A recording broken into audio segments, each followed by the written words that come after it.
jungle. Police अधीक्षक तुषार दोशी यांनी केली संजयनगर पोलीस ठाण्याच्या डार्क स्पॉटवर पाहणी। सांगली शहरातील गुन्हेगारी मोडीत काढण्यासाठी आणि नागरिकांमध्ये सुरक्षिततेची भावना अधिक बळकट करण्याच्या दृष्टीने माननीय सांगली जिल्हा पोलीस प्रमुख तुषार दोशी यांनी संजयनगर पोलीस ठाणे हद्दीतील विविध डार्क स्पॉटला प्रत्यक्ष भेट देत परिस्थितीचा आढावा घेतला।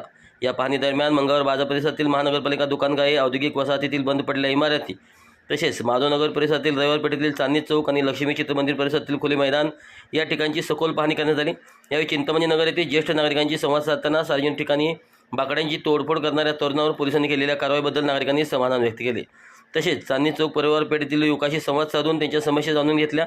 याप्रसंगी उपविभागीय पोलीस अधिकारी शहर संदीप भागवत, स्थानिक गुन्हे अन्वेषण शाखेचे पोलीस निरीक्षक संजू झाडे तसेच संजयनगर पोलीस ठाण्याचे पोलीस निरीक्षक सतीश कदम यांच्यासह गुन्हे प्रकटीकरण शाखा व स्थानिक गुन्हे अन्वेषण शाखेचे अधिकारी व कर्मचारी मोठ्या संख्येने उपस्थित होते।